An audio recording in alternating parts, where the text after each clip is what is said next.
इथे मी 8-15 दिवसाची साय जमा केली होती, त्याच्यामध्ये टाकून ठेवलेलं होतं. हे मला फिरवायचं, याचं मला तूप बनवायचं आहे. तर मी हे एक दिवस आधी फ्रीजच्या बाहेर काढून ठेवलेलं होतं, तुम्ही बघू शकता. त्याच्यानंतर सर्व मिश्रण मिक्सीमध्ये टाकून त्याच्या 1-2 फिरक्या मारून त्याचं लोणी बनवून घेतलं. तुम्ही बघू शकता किती छान लोणी बनवून निघालेलं आहे. तर त्याच्यानंतर हे जे लोणी आहे हे मी 1-2 पाण्याने स्वच्छ धुवून घेतलं.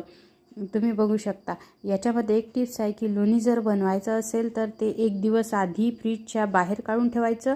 चांगली 8-15 दिवसाची साय जमा करायची, त्याच्यामध्ये भरपूर सारं ताक टाकायचं, म्हणजे लोणीचा वास येणार नाही आणि काहीच वाया जाणार नाही. आपल्याला ताक पण मिळेल आणि तूप पण मिळेल. त्याच्यानंतर मिक्सीमध्ये थोडंसं टाकून थोडंसं मिश्रण हे काढायचं, म्हणजे व्यवस्थित लोणी पण निघेल आणि व्यवस्थित ताक पण, काहीच वाया जाणार नाही. तुम्ही बघू शकता इथे हे खाली जे आहे हे ताक आहे आणि मी त्याच्यामधून लोणी पूर्ण सेपरेट केलेलं आहे. त्याच्यानंतर मी हे लोणी गॅसवरती तापायला ठेवणार आहे. तुम्ही बघू शकता किती सारं लोणी निघालेलं आहे आणि किती सारं ताक पण. हे ताक बाहेर ठेवून आंबट होते, एक दिवसभर बाहेर ठेवायचं, आंबट होते. त्याच्यानंतर हे मी मंद आचेवरती गॅसवरती तापून घेतलं.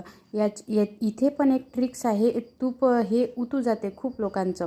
मी याच्यामध्ये नेहमी कंटिन्यू 1 चम्मच टाकून ठेवते, म्हणजे तूप उतू जाणार नाही. आणि तूप चांगलं शिजवून घेतलं. तुम्ही बघू शकता किती छान कलर आलेला आहे आणि गाळून घ्यायचं. असं झालं आपलं साजूक तूप तयार.